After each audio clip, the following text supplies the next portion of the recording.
to the eye doctor. He determines if my vision is 20/20, and lately it's been declining. I'll be on my phone at work. My arms are getting longer because I need reading glasses.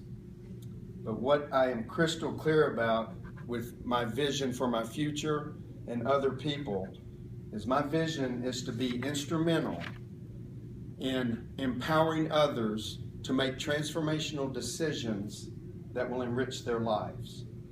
The action steps I've taken in order to do that are ScottyByers.com, professional speaker, leadership trainer, motivational speaker.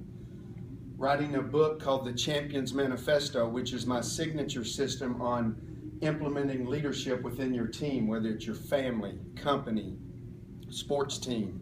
I know Pat plays football, so it'd be important for you.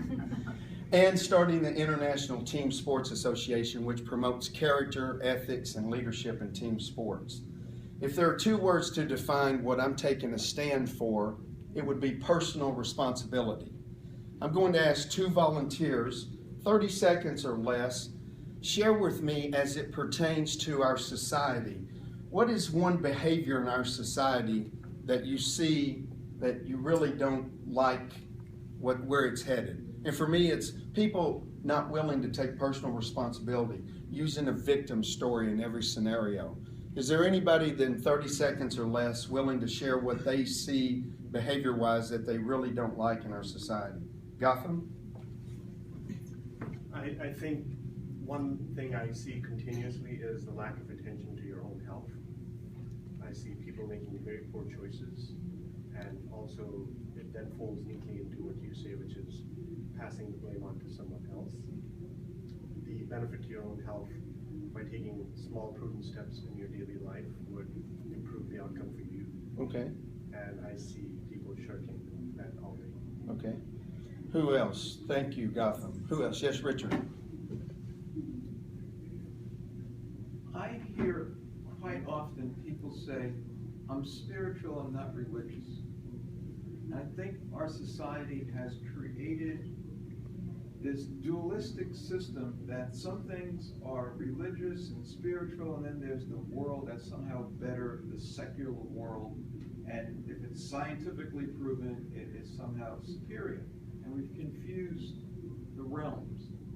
Religion is just something that allows you to have a group of people enhance your spiritual experience. And the world of science is not opposed to spirituality. In fact, what many scientists are now giving us the factual interpretation are things that were years ago deemed to be spiritual. For example, ESP. People now are figuring out that yes, thoughts are energy, and you could communicate with people through thought. And people go, well, that's some kind of spiritual or religious thing that saints do or mystics do, and we're finding out what they were doing. Anybody could do, but we don't have the scientific explanation, so it was deemed to be mystical. So this artificial distinction between what's spiritual, what's religious, what's scientific, you have to be careful of how we use those categories. Thank you, Rich. So what I hear is want a society of people being open-minded, being responsible leaders. So I'm up here today. Life is an enrollment game. If I and Richard go to lunch, I'm going to enroll him as to why we should eat Mexican food and not Italian, or vice versa. If my wife wants a Porsche, I get to enroll her into, right now at this point in our lives, let's look at Toyota. So life is an enrollment game, and I'm here to enroll you into my vision. Again, it's to be instrumental in empowering others to make transformational decisions that enrich their lives. I've been a lone wolf all my life. I'm here to ask you for support, telling everyone you know about ScottyByers.com, your HR department, your boss, the owner of your company, your friends. I'm here to ask for support if you want to see a person who's committed to supporting others and making transformational decisions. My Aunt Linda sent an email last week. Christmas begins at 1:30. Here are the names that were drawn. And I'd sent Aunt Linda an email response. She works at Williams Financial Group. They have guest speakers. She's trying to get me in as a guest speaker.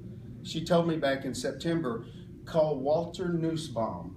If Walter recommends you to our owner, you're in like Flynn. I called Walter. He has a similar business. He's done a lot of leadership trainings with them. We had a great talk. Well, when Aunt Linda sent the email about Christmas, I said, we'll be there. And have you seen Walter lately? She said, in fact, I saw Walter yesterday. He wants you to call him about the trainings you went through called Millennium 3 Education. Millennium 3 Education is where I spent 3 years of my life transforming my life. I was an irresponsible 34-year-old boy living in a man's body. And I told him, he had some questions. He researched me. He said, if I'm going to recommend you, I need to do some research. And I went to Millennium and I saw some not great information on the website.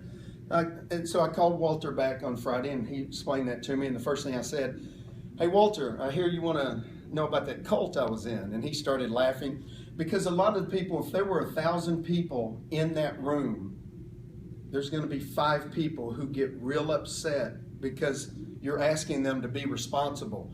Where they are in their lives is because of them and nothing external. So people get real upset about that. You know, like you're driving down the road, somebody cuts in front of you, you honk, and they tell you you're number one. People get mad when they're called on their stuff. And the advanced course was very confrontational. It made a lot of people upset. Therefore, I said, Walter, I went through the trainings. There's another training called Landmark. Same thing. You see, it's a cult. He said, well, that makes sense, but tell me about the enrollment process. That's what I see as a negative. Were you forced to do that? I said, not forced, but if you're in the leadership program, it was a requirement. I went through the trainings. I got tremendous value. I want other people to support them in making transformational decisions about their life. Why wouldn't I enroll them in the trainings if that's my vision? And I told him, Walter, if I went to Texas and you were considering A&M, I got tremendous value at Texas. I love Texas, the people, what they stand for. I'm going to do all I can to enroll you as to why you should go to Texas and not A&M. And guess what? If you do so, Texas is not going to send me a check for enrolling you into going to Texas. Would you consider that a call? He said, I got it. You're in like Flynn. You're the next speaker. So I'm asking you guys for support in helping me have others make transformational decisions, enriching their lives. Thank you for your time.